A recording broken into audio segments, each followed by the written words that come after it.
Production. Let's get it. Welcome back to Living Through the Pause podcast. I'm Dr. Butler, your favorite exercise scientist, and this is a space where we talk all things women's health, strength, and thriving through every season of life. Balance isn't just a fitness skill. It is a foundational human ability that protects our independence, sharpens our strength, and keeps us moving confidently through every stage of life.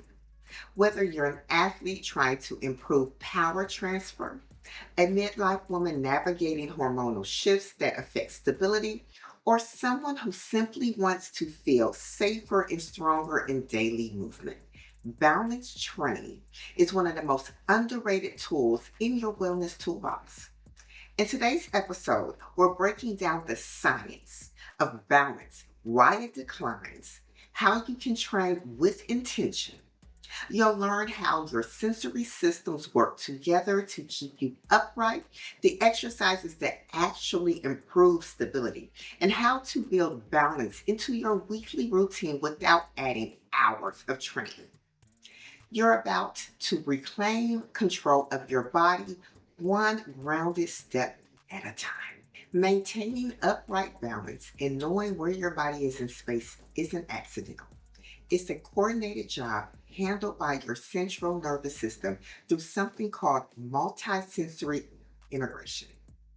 Our brain is constantly pulling information, comparing it, and making real time decisions using three major sensory systems: our vision, which serves as our body's main external reference point. It gives the brain a real time map of where we are in relation to the world around us, objects, boundaries, even horizons, so we can stay oriented and move with confidence. The second system is our vestibular system in our inner ear.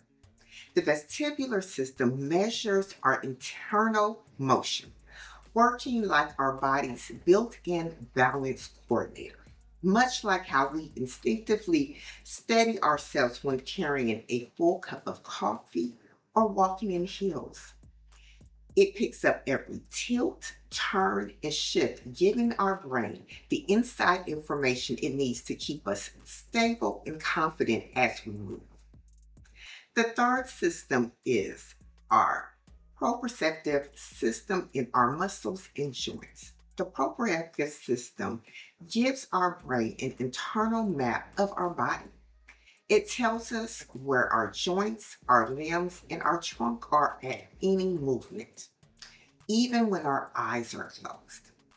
It's the quiet behind the scenes guidance that helps move us smoothly, lift confidently, and stay aligned without needing to look down. It's a non-stop data stream that keeps us stable, oriented, and moving with confidence. During the menopausal stages, pastoral control becomes an even more demanding juggling act for our nervous system.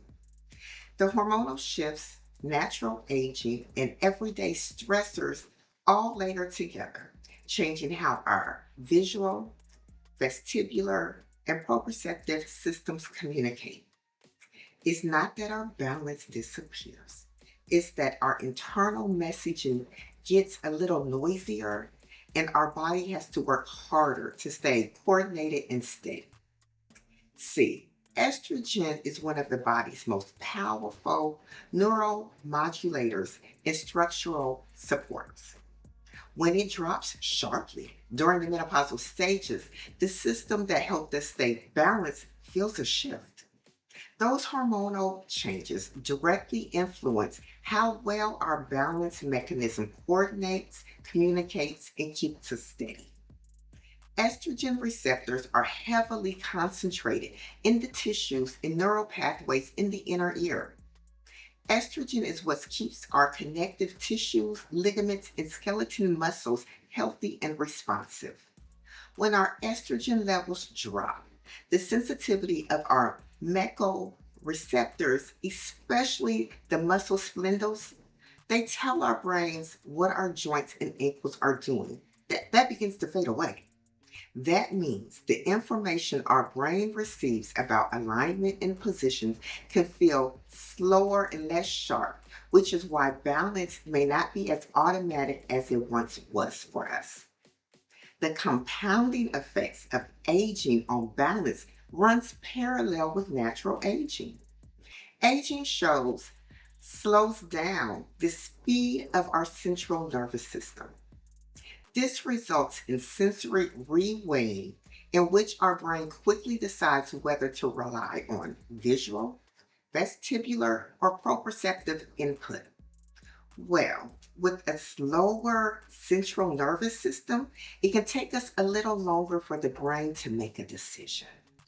That split second delay means we're more vulnerable to when the ground suddenly shifts or when the surface underneath us changes without warning. Over time, we naturally lose some of the vestibular hair cells in our inner ears and the pressure sensing receptors at the bottom of our feet. As the function of those sensories decreases, our ability to detect subtle body sway slightly increases, requiring more movement of our nervous system to notice and correct it. Believe it or not, our lifestyle choices also impacts our balance. Sedentary habits accelerates muscle loss and reduces bone density. When we train with intention, my favorite, with progressive overload, resistant work, and single leg balance training, we protect our muscle structures, we sharpen our proprioceptive feedback loops, and improve speed at which the fast twitch fibers fire. All of that works together to help us stay strong, stable, and far less vulnerable to falls. Next, sleep deprivation can impact our balance. Vasomotor symptoms like hot flashes and night sweats often break up our sleep. Research shows that these symptoms are more severe. We're more likely to experience unsteadiness and even rotary vertigo. And when we're running on chronic sleep debt, our cognitive processing slows down. A fatigued brain has a harder time sorting through conflicting visual and vestibular signals, making it more challenging for us to stay balanced. When we look at why our balance shifts during the menopausal stages, the research is clear. It's almost never just one thing. These stages of life create a compounding effect in which the sharp drop in ovarian hormones accelerates the natural age-related wear and tear across multiple sensory systems. And when those changes stack together, influence how steadily and confidently we move through the world. Remember that the vestibular organ in our inner ear balance center is packed with estrogen receptors. When our estrogen levels drop, it can change the tissue, the circulation, even the fluid balance inside the delicate structure. Those shifts directly influence how our vestibular system senses motion and keeps us steady. Next, our ankle and hip stabilizers slip due to a loss of muscle mass and increased belly fat.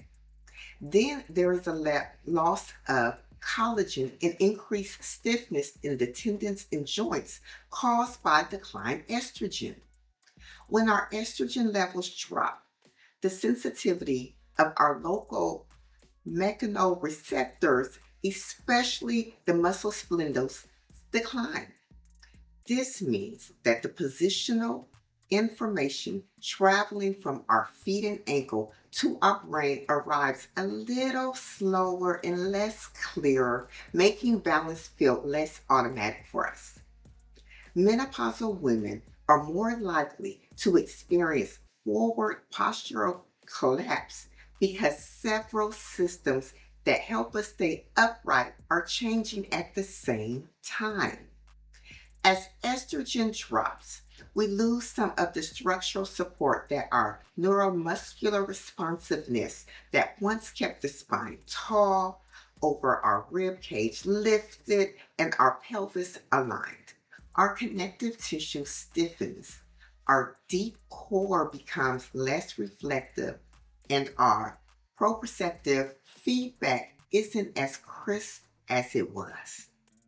Forward postural collapse shifts our center of gravity forward, pulling our mass towards our toes instead of keeping it stacked over our hips. Once that happens, our nervous system and lower body have to work overtime to keep us upright. The calves, the tibial interior, the quads, the deep core fire constantly to counteract the forward shift. Our balance isn't shaped by hormones and sensory system alone. It's also heavily influenced by the way we move through the world every day. Footwear, environment, habitual movement patterns can either support our stability or quietly erode it over time. Many of the shoes that we wear, especially the narrow box shoes, the elevated heels, the overly cushioned soles, or stiff, inflexible designs, limits how well our feet can sense the ground. When our feet can't spread, grip, or feel subtle pressure changes, our proprioceptive feedback becomes less accurate. Our environment shapes how often we challenge or maintain our balance. Because postural control depends on a process of sensory reweighing. When our environment suddenly changes with poor lighting, uneven ground, slippery surface, or unexpected obstacles, one or more of those systems can become unreliable in an instant. That disruption forces the brain to recalibrate on the fly, making it much harder for our bodies to maintain steady balance.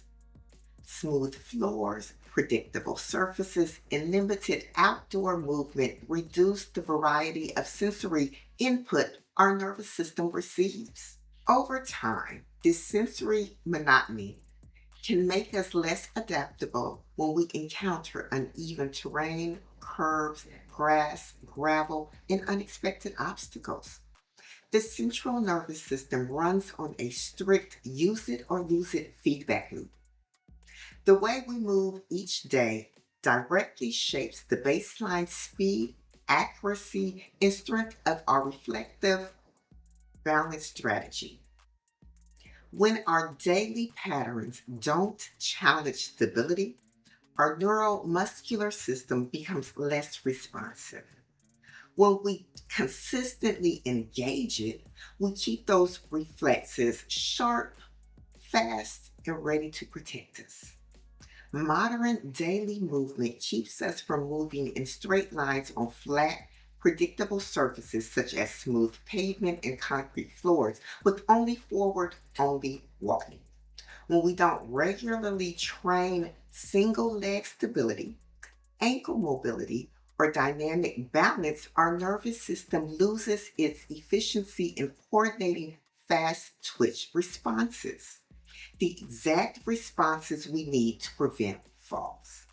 Because our body rarely has to navigate side to side challenges, the muscles that stabilizes us laterally, our ankle and our glutes, they start to detract. When we don't regularly challenge multi-directional movement, lateral cutting, or single leg balance, the fast twitch motor units responsible for quick protective reactions begin to go quiet. Over time, those split second lateral adjustments that keeps us upright become slower and less reliable.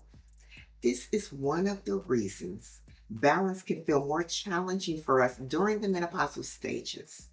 Our daily movement simply doesn't train the system we rely on to stay steady.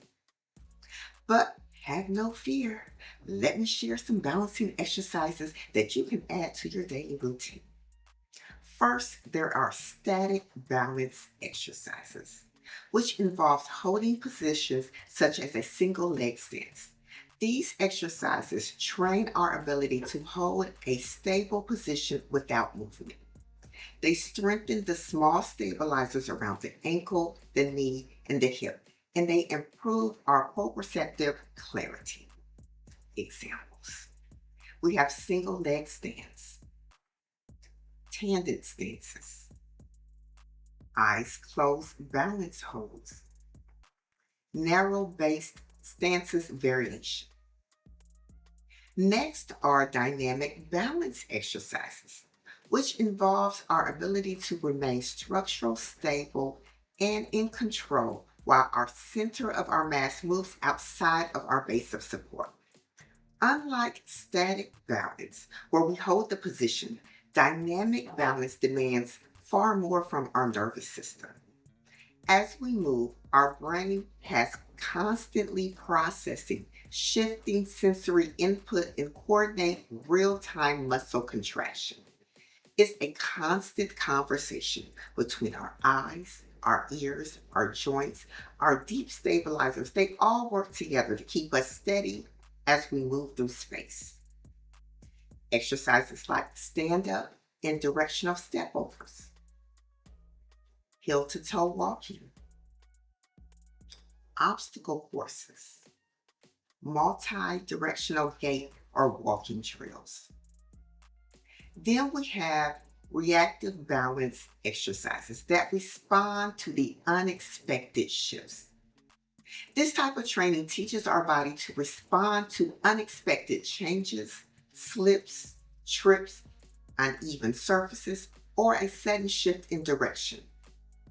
While static balance handles stillness and dynamic balance manages intentional movement, reactive balance is purely defensive.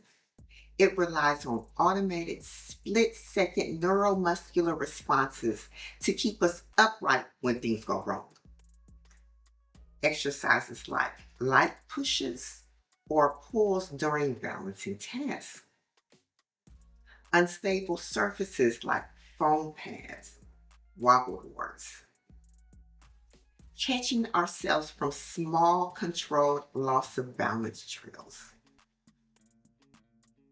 The last balancing exercise I want to discuss is strength-based balance for glutes, core, and ankle stability.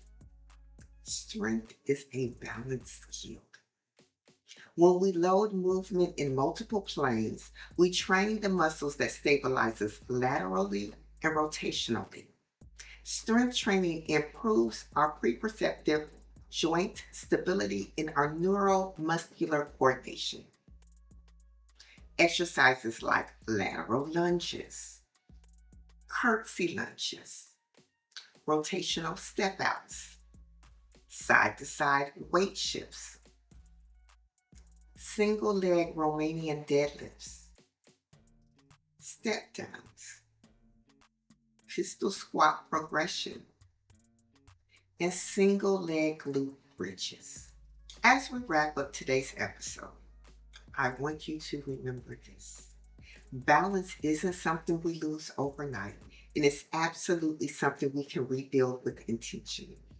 Our bodies are adaptable, our nervous system is trainable, and our strength is never out of reach, no matter what season of life you're in. When we understand how our sensory systems work, how hormones influence stability, and how our daily patterns shape our reflexes, we reclaim the power to move confidently through the world. So whether you're adding a few single leg drills to your warm-up, practicing dynamic balancing during your walks, or simply becoming more aware of how your body feels in space, every step counts. This is about honoring your physiology, strengthening your foundation, and choosing movement that supports the life you want to live. Thank you for spending time with me. I would like to announce that Living Through the Pause with Newsom Fitness is hosting a free Menopause Resource Fair at Chicken and Pickle here in San Antonio. There will be free games, free food, and giveaways, along with vendors providing vital menopause resources. Registration for vendors and sponsors opens up this Saturday. Be sure to use the Eventbrite link to register or just reach out to me. I'd love your support. Don't forget to like, share, and comment on this video. I'm Dr. Butler, and this is Living Through the Pause podcast, where we learn, lift, and thrive together. Until next time, stay grounded, stay strong, and keep moving forward with intention.